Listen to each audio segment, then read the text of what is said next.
Bonjour à tous et à toutes, bienvenue sur cette nouvelle chaîne YouTube. Alors pourquoi est-ce que je fais cette chaîne YouTube? Quel va être le principe de cette chaîne YouTube? Très simple, on va analyser les matchs du Barça. Sur YouTube, il y a déjà des gens qui analysent les matchs, mais nous, on va essayer d'aborder un peu le sujet un peu différemment, de manière à ce que vous compreniez vraiment ce que c'est l'ADN Barça. En tout cas, on va essayer de le décortiquer ensemble. Je connais pas tout de ce qui se passe à la Masia, mais voilà, je me suis renseigné sur quelques principes. J'ai eu la chance d'évoluer en Espagne également. Donc voilà, on va un peu voir ça ensemble. Pour ceux qui sont intéressés, j'ai une autre chaîne YouTube. Je parle de voyage. Bon, elle est pas trop à jour. Il faut que je trouve le temps parce que c'est beaucoup de boulot, c'est beaucoup de montage. J'essaie d'être créatif, de mettre des idées, donc c'est pas évident à ce niveau-là. Il faut le temps aussi. Donc elle est pas trop à jour, faudrait que j'y pense un jour à m'y remettre. Mais voilà, ici on va être. On va voir, je me prends pas la tête, on va voir au fur de la saison. On va directement rentrer dans le vif du sujet. Hier soir se jouait le trophée Gamper, donc trophée d'avant un petit match d'avant-saison pour présenter un peu l'équipe aux supporters. Ça a été bizarre quand les joueurs sont rentrés. On n'a pas vu le Camp Nou. Vous savez que le Camp Nou est pour l'instant en réparation, donc c'était bizarre de voir les joueurs monter sur ce terrain-là. Franchement, ils ont fait du bon boulot. Ils ont fait du bon boulot. On dirait vraiment un petit mini Camp Nou, un petit mini Estadi. C'était le stade où la Masia jouait. Les joueurs de la Masia jouaient, il s'appelait le mini Estadi. Donc, franchement, ils ont bien fait les choses. Je trouvais que le terrain était beau. Ils ont recouvert la piste d'athlétisme.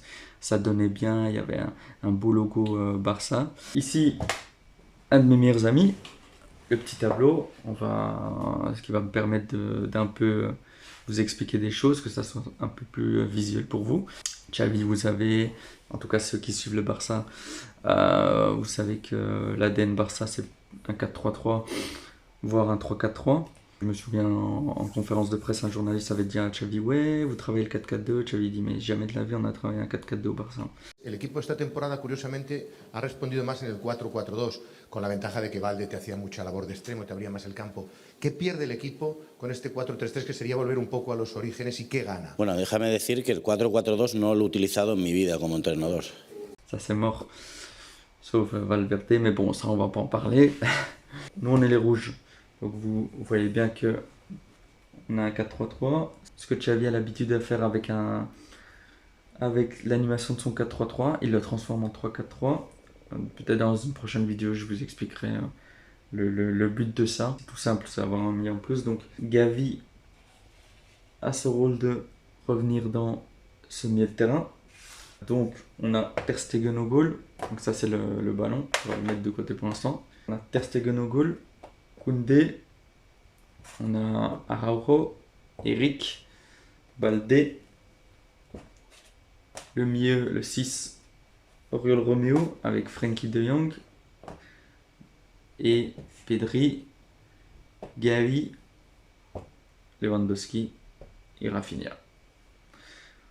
Donc Gavi, ici vous voyez même dans la capture d'écran les commentateurs avaient déjà anticipé le fait que Gavi rentre dans le jeu. Et évidemment, on a un double pivot avec Oriol Romeo et Frenkie de Jong. Quand Gavi rentre, Frenkie de Jong qui va descendre avec Romeo.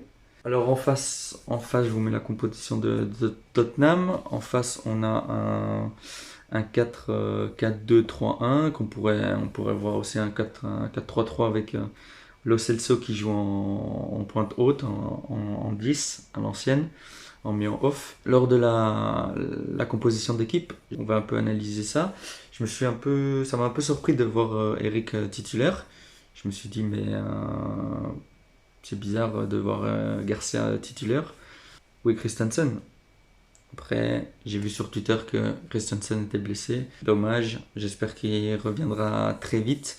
Ça m'a étonné de voir aussi Gavi titulaire, vu que c'est son premier Premier match de pré-saison, vu qu'il n'a pas joué en pré-saison parce qu'il avait des douleurs au dos. Moi, j'étais content de voir Roméo titulaire. Pour moi, ça peut être la bonne surprise. Ça peut être la bonne surprise de la saison, Roméo.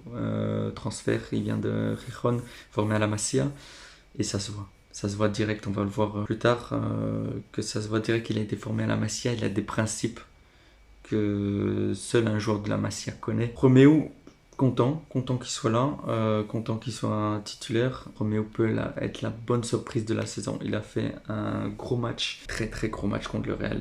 Et là, contre Tottenham également, il a fait un gros match. Voilà le premier but. Là, je vous mets le premier but du Barça. Là, on voit très, très clairement un Roméo qui vient se positionner en triangle. Et là, le rôle de l'importance de Roméo.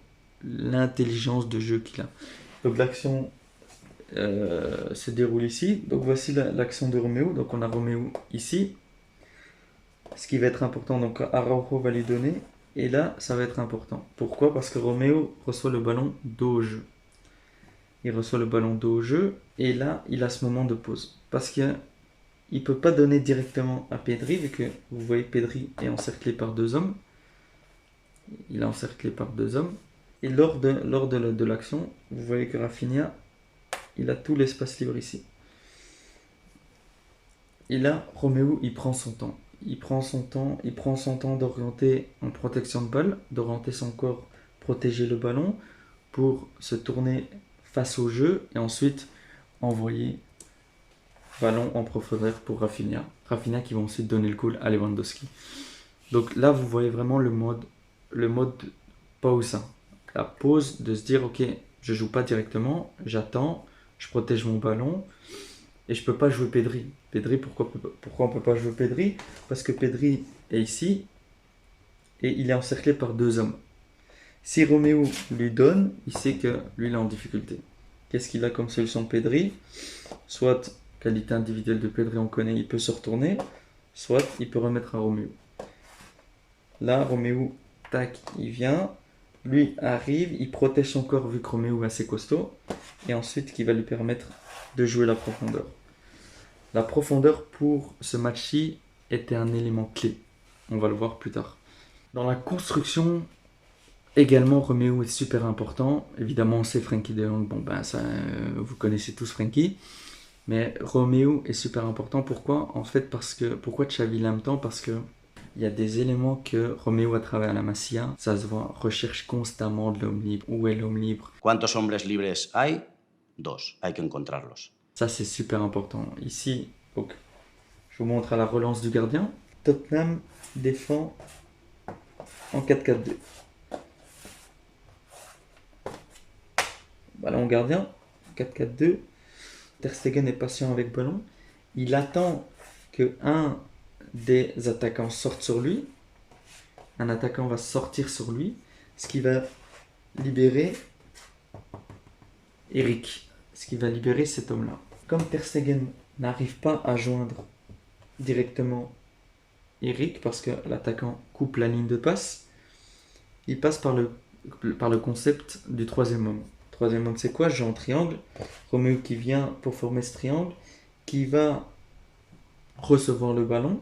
Donc Roméo vient décrocher, puisqu'il voit que cet homme part, ce qui libère cet homme, puisque lui est en prise, et les deux sont en prise, lui va aller sur lui.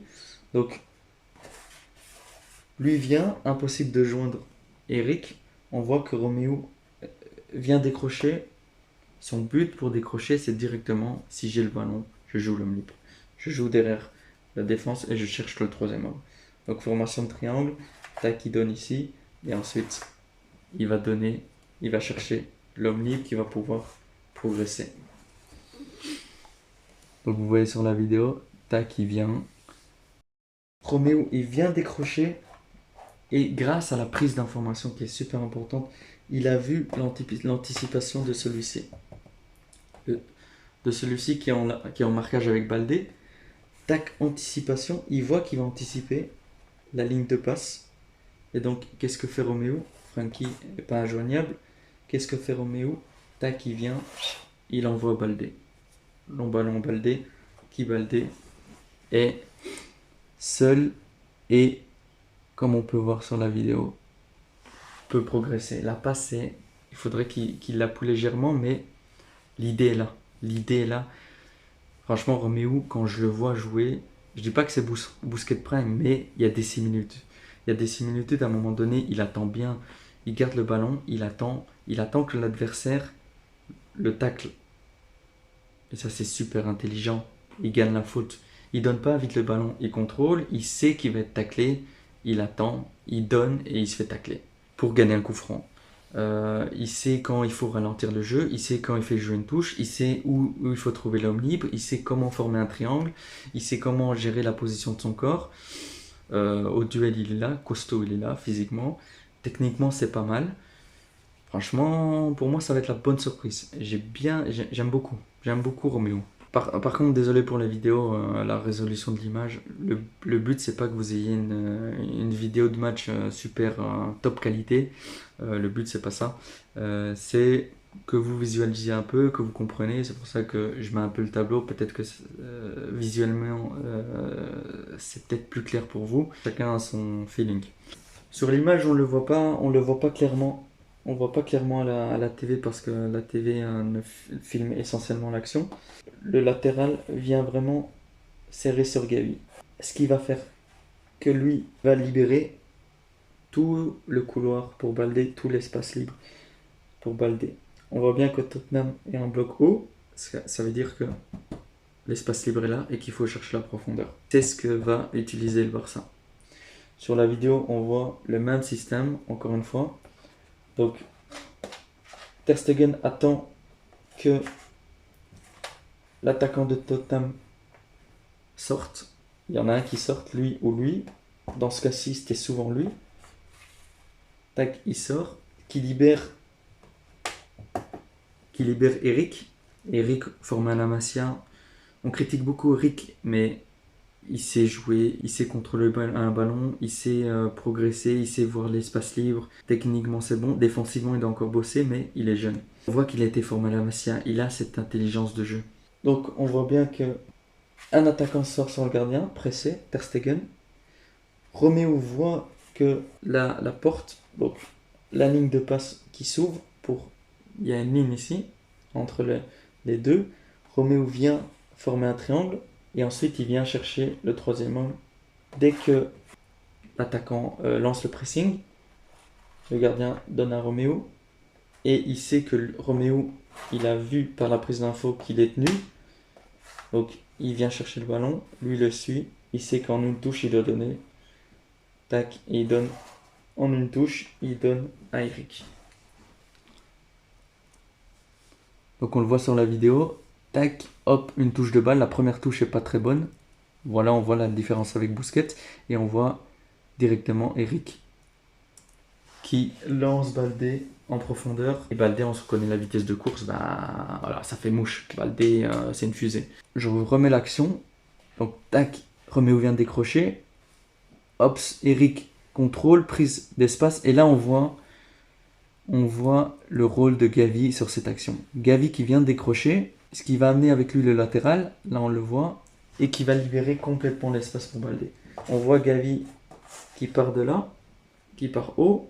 Il vient décrocher pour demander le ballon, et c'est pour en fait créer un espace pour son coéquipier. Alors, il vient pas demander le ballon.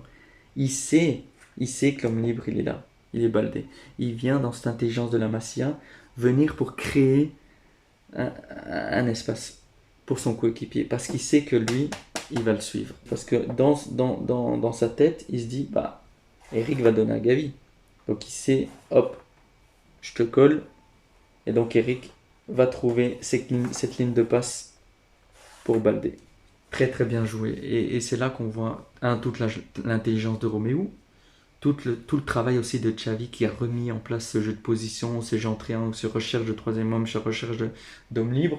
Parce que vous voyez qu'en position de départ, donc vous avez Tottenham qui défend 4-4-2.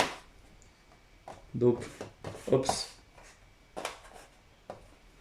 Donc ici, 4-4-2, donc ça veut dire... Donc Tottenham, là je vous montre bien. Donc Tottenham défend 4-4-2. Donc 1, 2, 3, 4, 5, 6. Il y a 6 hommes. 6 joueurs de Tottenham. Et il y a 1, 2, 3, 4, 5, 6, 7, 8 joueurs du Barça. Et il faut trouver l'homme libre. Il faut trouver l'homme libre, trouver l'homme libre. Et ça, c'est travailler à l'entraînement, ça c'est l'intelligence de jeu, ça c'est la compréhension du jeu, compréhension du 6 qui est super important. C'est pour ça que Xavi il voit ça. Xavi il sait de quoi il a besoin. C'est pour ça qu'il a vu Roméo, ok, viens dans mon équipe, j'ai besoin de toi. Parce qu'il a été formé à la Masia, il a été formé, les jeunes sont entraînés à ça. À rechercher l'homme libre, à savoir quel joueur je dois jouer, à quel moment je dois jouer avec lui. Vous voyez, Tottenham est vraiment en bloc haut. Vraiment en bloc haut, vraiment en bloc haut. Ça veut dire qu'on recherche de la profondeur là.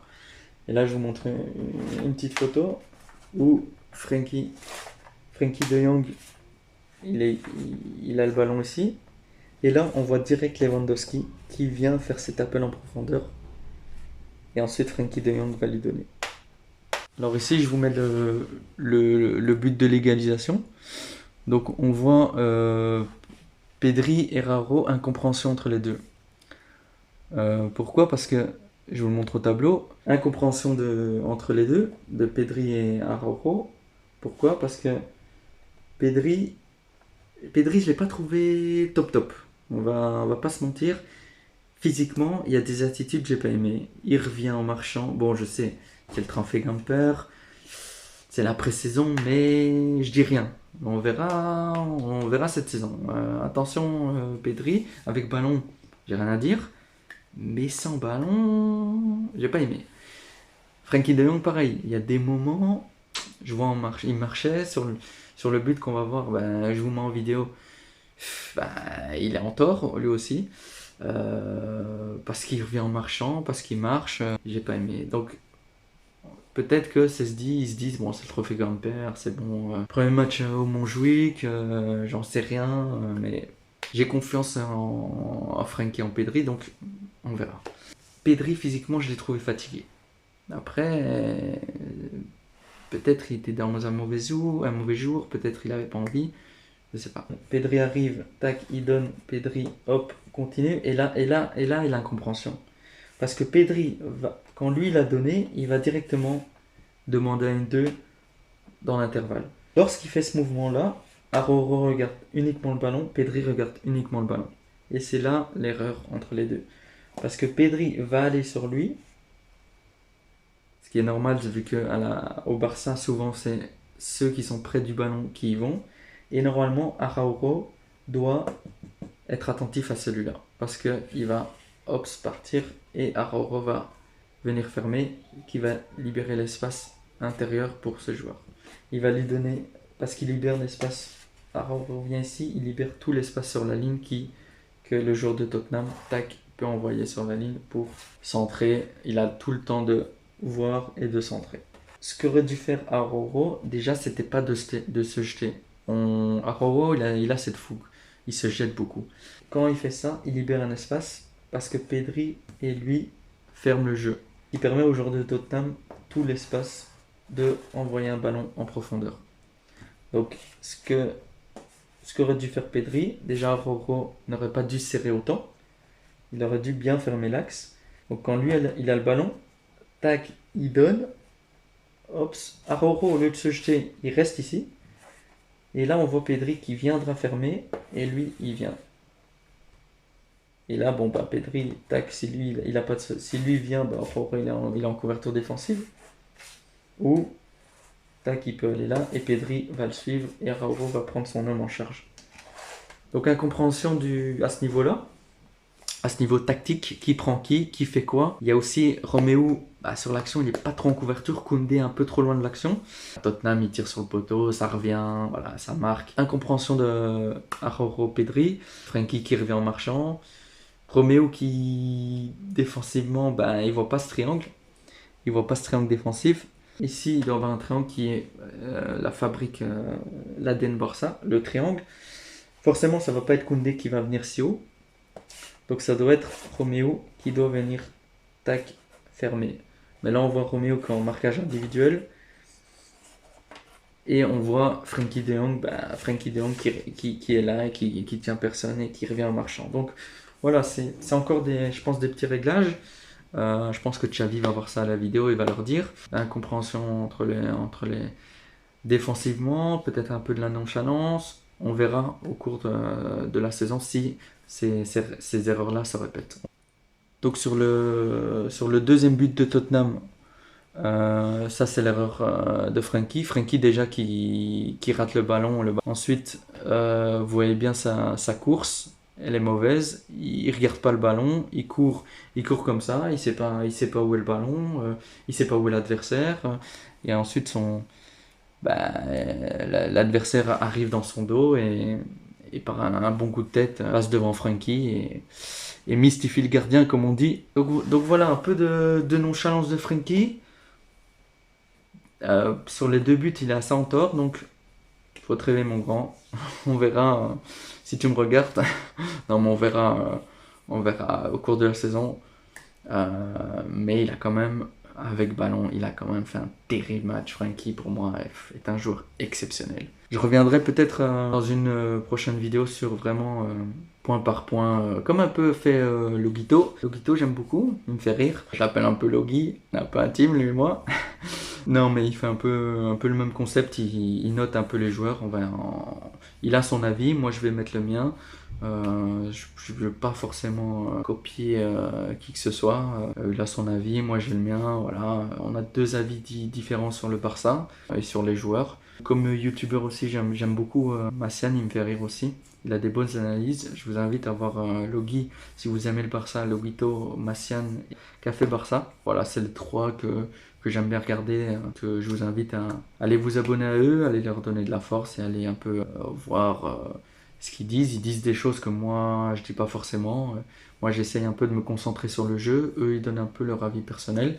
Et tout est aussi intéressant à ce niveau-là. Donc voilà, pour la deuxième mi-temps, donc on a vu la première mi-temps vraiment sur cette recherche d'hommes libres. Tottenham était à bloc haut. La première mi-temps était très bonne, très intéressante. Xavi aussi l'a dit en interview. La deuxième mi-temps, j'ai pas trop kiffé. Xavi aussi a dit dans une interview d'après-match que les joueurs du Barça ont baissé de rythme. Ça, j'aime pas trop. Quand tu as l'ADN Barça, c'est tu dois avoir le ballon. Le ballon, il est à nous et tu dois l'avoir. Et donc, les joueurs ont baissé de rythme. Au niveau de la possession, c'était moins bonne. Elle était moins bonne. Tottenham rentrait beaucoup plus de temps, mettait beaucoup plus de pressing. On n'arrivait pas à garder le ballon, on n'arrivait pas à sortir comme on arrive en première mi-temps. J'ai trouvé aussi vers la fin Roméo un peu fatigué. Xavi a fait plein de changements et il a fait monter Ferran Torres, ce que j'aime beaucoup en 9. En tant que 7 et 11, j'aime pas trop, mais en tant que numéro 9, j'aime beaucoup ses déplacements, en tant que pivot, je le trouve très, très intéressant. Lewandowski, je sais pas, il faut qu'il se réveille un peu. Mais Ferran Torres, j'aime beaucoup. Il a fait rentrer Ansu Fati, Ferrin Lopez et Yamin Lamal. On va en reparler de ce petit. Il a fait monter également Gundogan. Gundogan qui s'était blessé, je ne sais plus quel match, le Real ou le Milan, je ne sais plus. Il est sorti sur blessure. Heureusement, il est là. Il est rentré, je l'ai trouvé bien. Là, sur la vidéo que je vais vous montrer, Gundo, on revoit Tottenham vraiment en bloc haut. Et on voit Gundo qui va chercher cette profondeur pour Abdé, quoi. Et Gundogan a vraiment compris. Il laisse passer le ballon, petite feinte de corps, tac, pied gauche, il va chercher cette profondeur. Et on voit que là, Gundogan a été formé par Pep. Parce qu'il va rechercher cet homme libre. Et on voit également Roméo qui lui donne la solution, qui prend l'information et qui donne la solution à Gundo avec ce mouvement de bras. Va chercher le côté gauche et hop, il l'envoie Abdé. Abdé que je trouve intéressant, percutant, il marque son petit goal sur ses appuis, sur son premier démarrage, sur sa vitesse de course. Ce petit est fort. Et ensuite, Yamin Lamal, que dire de ce petit que j'aime beaucoup chez lui. Techniquement, il est bon. Il n'est pas aussi vif qu'Abdé. Il n'est pas aussi rapide, mais par contre, ce qui m'impressionne chez lui, c'est sa maturité. Et j'espère que ça va pas tomber dans l'arrogance. Parce que au niveau de la maturité, quand tu as 15 ans et que tu fais ton premier match en Camp Nou, personnellement, moi je me chie dessus. Par contre, lui, il est là. Lui, il est présent. Il n'a pas peur. Il joue son jeu. Franchement, là, sur ce coup-là, il m'impressionne. Et j'espère que au fil des années, quand il aura 19, 20, 21 ans, il va pas tomber dans cette arrogance. J'espère. On verra bien. Mais je le trouve intéressant. Je le trouve très intéressant. On va voir le but d'Abdé. On voit Lamine Yamal, ballon chez lui. Tac, je vais vous mettre Ops, comme ça vous voyez clair. Et on voit Fermín López.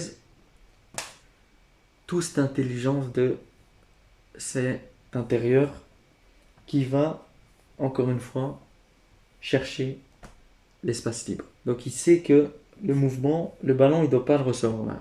Il sait que le ballon, il doit le recevoir dans cette zone. Lamine Yamal en un contre un. Qu'est-ce que fait Fermín López? Et ça, la différence entre Fermín et Gavi, petite parenthèse, Gavi, je l'ai trouvé super intéressant parce que c'était son premier match et franchement, je l'ai trouvé dans le jambes. Pour son premier match, il était en jambes. La différence entre Fermín et Gavi, je trouve que Fermín López apporte vraiment au niveau de la création. Au niveau de la création, personnellement, j'ai un peu peur pour Gavi. On verra. Xavi a dit que Gavi était un élément essentiel, fondamental. Les matchs que j'ai vus, notamment face au Real Madrid, Fermín apporte vraiment dans la création, dans l'animation.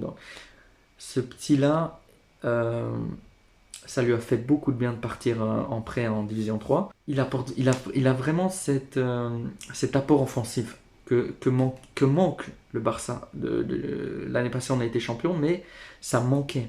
Ça manquait de création. Xavi le dit, les milieux offensifs, le 10 et le 8, ça doit marquer, ça doit faire des assists, ça doit tirer au goal. Pedri et Gavi, c'est pas trop dans leur style. Gavi, c'est un petit Edgar Davids, c'est un combattant, c'est un petit pitbull. Fermín López, il est plus technique, plus il va vers le goal. Son but face au Real Madrid, il prend le ballon, tac, il se pose pas de questions, il termine pied gauche, alors que ce petit droitier. Donc, au niveau des deux pieds, top.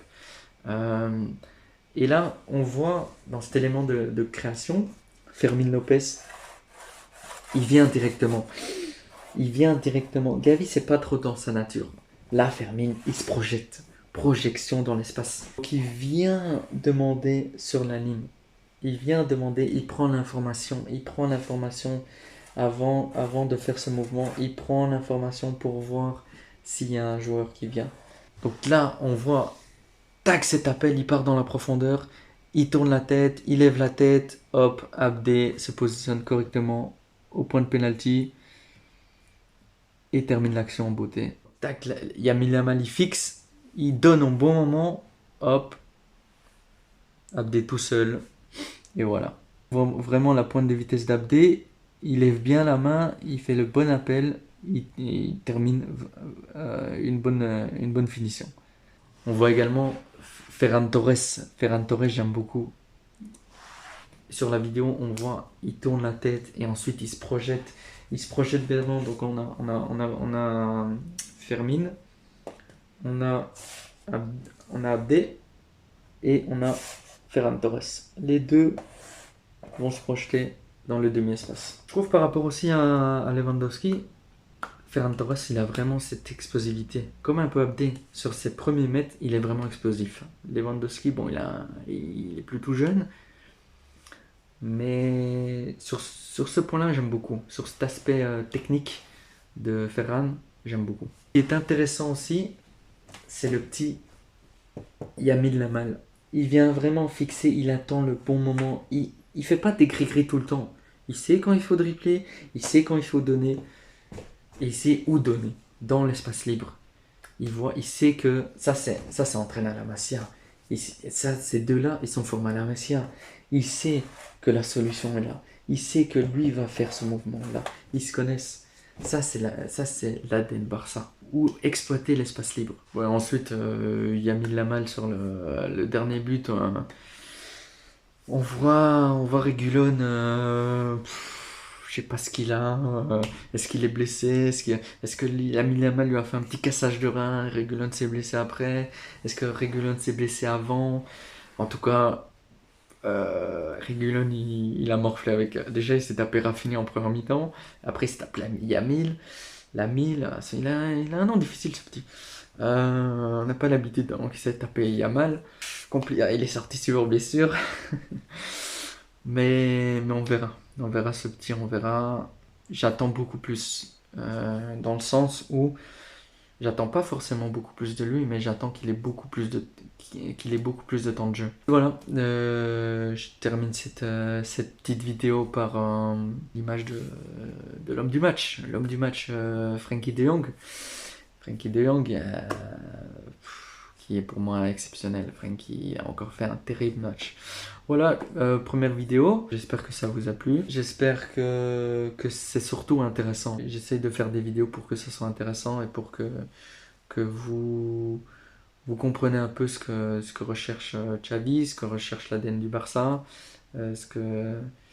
On va beaucoup voir ces principes, recherche d'espace, recherche de trouver l'homme libre, jouer en triangle, sortie de balle de derrière pour qu'il y ait un but justement. Donc voilà, merci à tous et à toutes. Parce que dans ce concept aussi, j'aime beaucoup analyser les filles du Barça. Il y a des très bonnes joueuses, Putellas, Bonmati. Et ça vraiment, cet ADN Barça se recherche constamment de triangle, ce jeu de position, ce jeu de possession. Donc pourquoi pas analyser aussi des matchs du Barça féminin, ce qui je trouve très intéressant. Il y a vraiment des matchs, on voit vraiment ces mêmes concepts là en fait. Ces mêmes concepts comme je vous ai montré avec Fermín López, ce recherche d'espace libre. Ces intérieurs qui vont vraiment rechercher, apporter au niveau offensif. Merci à tous et à toutes d'avoir regardé cette vidéo. J'espère que ça vous a plu et on se voit pour une prochaine vidéo.